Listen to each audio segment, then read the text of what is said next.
I'm Sally. I'm creating this video to teach myself OBS and Kdenlive. I thought, hey, I should document my history with Red Hat. I just celebrated 5 years and I have a unique story to share. I always had respect for Linux. When I was at Northeastern, I had friends in computer science and they were always talking about how awesome Linux is. This was the late 90s. I was a chem engineering bio major, so I used computers a lot to get my work done, but I had an out-of-the-box gateway. The most programming I did was to figure out how long it would take to empty a tank with various liquids.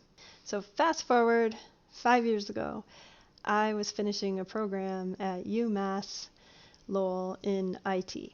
My goal there was to take as many programming classes as I could afford and learn as much as possible to hopefully jumpstart a career in software engineering.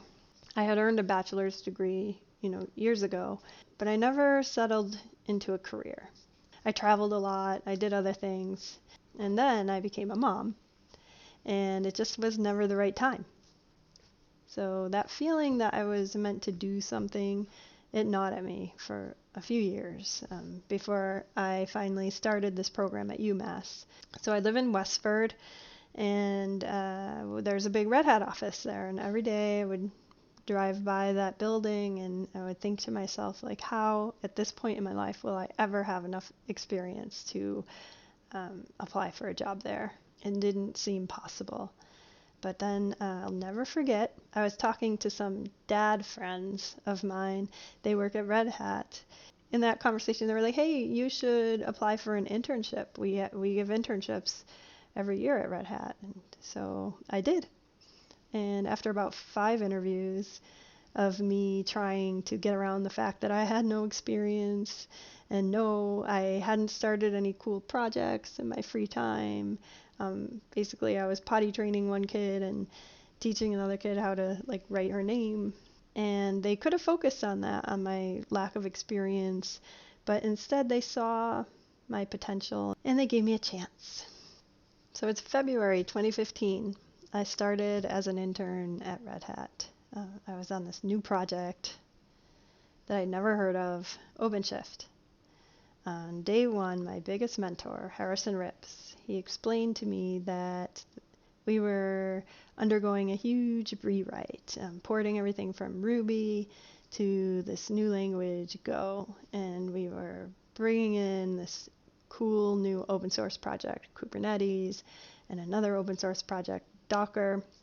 How amazing is it that I started at Red Hat at this time? I can look back now and really appreciate it. I was so far out of my league, but I kept making it a mission to learn every day. Bit by bit, I learned the ins and outs of Git and Bash and Go and Docker. And then I worked on a team with Dan Walsh. And after a few years of trying to bend and shape Docker to what we knew the community needed, we ended up moving toward Podman and Builda and Scopio and Cryo, our containers tools. It was here that I learned the philosophy of Linux firsthand, that programs, they should do one thing and do it well, and they should work well together.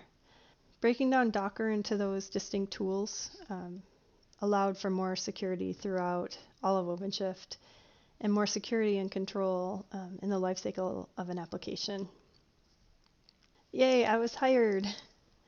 Our homegrown Linux container solution of OpenShift v2 with gears and cartridges and Ruby, that was molded into the Kubernetes-based v3.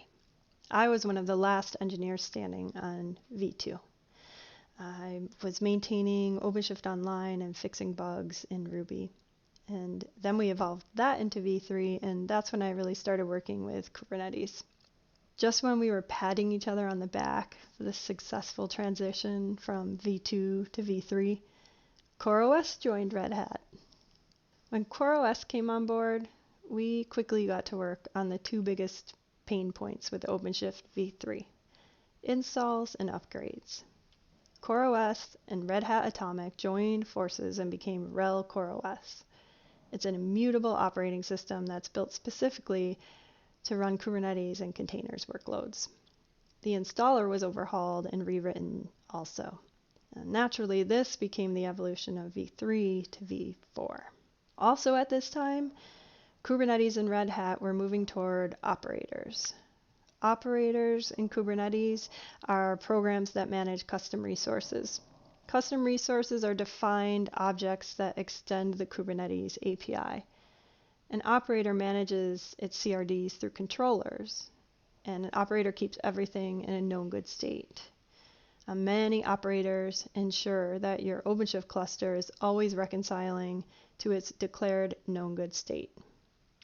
So with CoreOS and Kubernetes, OpenShift v4 is an operator-driven platform running on an immutable operating system. With OpenShift v4, there's no lock-in with your infrastructure. Physical machines, virtual machines, private cloud, public cloud, your applications will run consistently wherever you need them to run, and you can manage them from a single location. That's OpenShift v4 in a nutshell.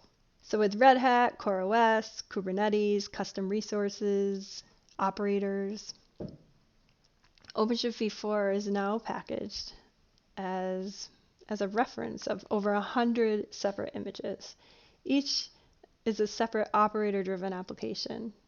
Even the operating system itself is just another image referenced within a release. So the API servers, the authentication, monitoring, the console, etcd, DNS, these are all separately maintained images. A snapshot of a group of images tested together, that's what becomes a release. So they're tested backwards, forwards, sideways, continuously for each repository, and with each repository together, our release image is continuously updated with every single merge of every one of its repositories. There are over 100 images that currently make up OpenShift. Red Hat has always pioneered the way software is built and delivered, but the stakes and our responsibility to keep delivering keep getting higher. Many of the applications that keep the world running, banks, governments, retail, telco, edge computing, they now realize what the OpenShift architects saw back in 2014. The power of Kubernetes and the ease of harnessing that power that is OpenShift. So yeah, 2015 to 2020, it's been an absolute trip. A dream come true for me. I'm honored to be a part of this journey. Over the last 5 years, I wasn't the best programmer. I don't have the most commits upstream, downstream. I don't own big chunks of our code base. But I have had the unique opportunity to work on many different parts of OpenShift.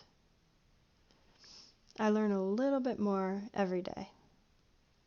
So this overview I gave, it's a little bit about me, but it's a lot about how amazing software is built that has the power to change the world.